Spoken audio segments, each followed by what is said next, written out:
Well, the 2024 U.S. presidential race is taking shape. Concerns are now being raised regarding the two most promising candidates who might compete against each other for the hot seat. Yes, of course, we're talking about Democratic leader and the current U.S. president, Joe Biden, and his Republican counterpart, former U.S. President Donald Trump. Are these two leaders becoming too old to hold the most important seat in America? Well, Republican Senator Mitt Romney has called on Joe Biden and Donald Trump not to stand for elections and give younger leaders a chance. Romney railed against the populist wing of his party as he said that he will not seek re-election next year. 76-year-old Romney, who was the Republican candidate for president in 2012, announced the decision to end his political career in a pre-recorded video message. In the announcement, he said, "At the end of another term, I'd be in my mid-80s. Frankly, it's time for a new generation of leaders." Well, he is not wrong. Joe Biden is already the oldest president in American history. 80-year-old Biden has officially announced his re-election bid for 2024. And if he wins the presidential election once again, he will be 86 at the end of a second four-year term. Americans are concerned whether he would be fit enough to weather the rigor of the office. Remember, he is the commander-in-chief of the world's most powerful military. But Biden is determined to be back in the Oval Office despite a series of slip-ups and gaffes. We will make America glorious again. And Yes, there are concerns over Biden's age, but when Americans look at the other option, there's not much of an age difference. Donald Trump might look younger and act younger, but he too would be touching his 80s. As Trump is eager to sit in the Oval Office despite his campaign being overshadowed by criminal charges brought against him on a federal and state level, he refers to the cases and crackdowns against himself as being a witch hunt. His supporters agree.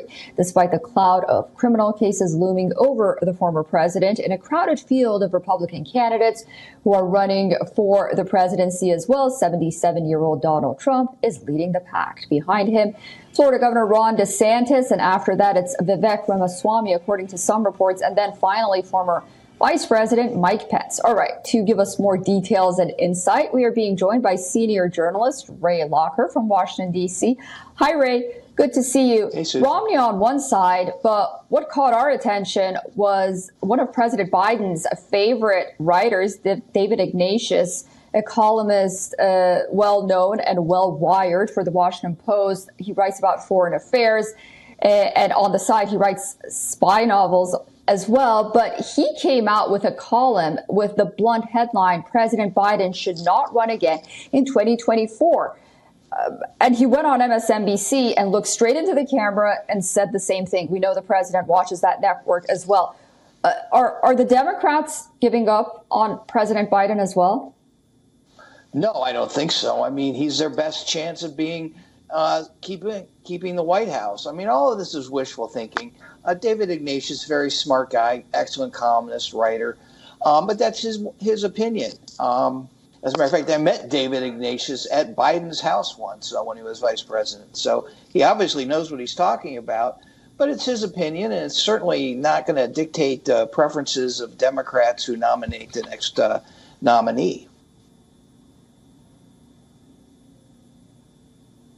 And it was interesting with Mitt Romney. He actually acted upon his advice, saying it's time for a generation of new leaders. Do you think that was the reason that he decided to step aside, or do you think that he just didn't have a chance again for running?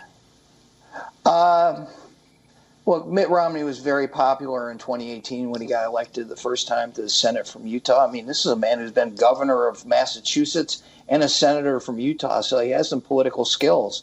But his chances of being renominated for a second term in Utah are dicey. If you read the article that was in the Atlantic Monthly online yesterday, said that at a Utah Republican Party meeting not too long ago, he was shouted down by members of his own party. And we have seen previous Republican senators from Utah lose their bid for renomination. Robert Bennett in 2010 got knocked off in a party convention. It's not inconceivable that could have happened to Romney again. Yeah, very interesting. And, just talking about how the political climate has changed, one can't forget what a whirlwind it was when it came to Romney and his comments regarding corporations or people too, or then there was news of how he strapped his dog on the roof of his car and whatnot. And here we are right now dealing with two possibly candidates. One is very old, and then the other one is under criminal investigation, not to mention the Republicans going after Biden as well. How do you think Americans are going to deal with an election like this with these kinds of headlines, possibly with the two frontrunners? Well, every election is a choice. All what you're seeing now are people who are talking about hypotheticals. Oh, I'd like to have a younger person. When it comes down to Joe Biden versus Donald Trump, I think the choice is going to be clear for a lot of people. There are people who obviously like Trump. They're not the majority of American voters. And there are people who are kind of resigned to Biden, because they don't see a better alternative. But everybody always talks about, wouldn't it be great if this person ran for president? Or I want a person like this to run. And when they're actually faced with a choice, they change their minds. They pick somebody else. I mean, Richard Nixon, we look at him now as this shamed president from 50 years ago.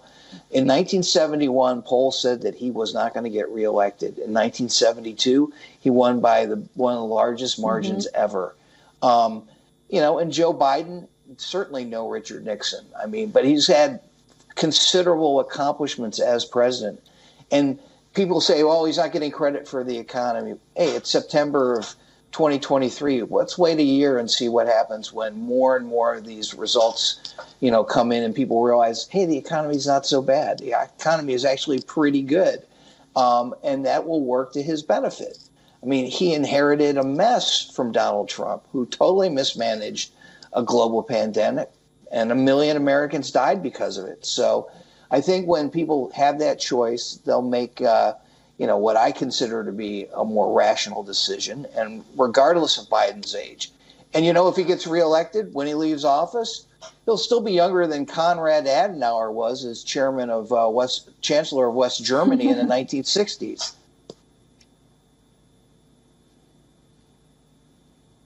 Well, we'll be watching very closely. Ray, thank you so much for that analysis. And I certainly hope you're right about the economy. People are struggling so much these days, and ultimately they do vote with their pocketbooks. Great to talk to you. I'll talk to you soon. Thanks.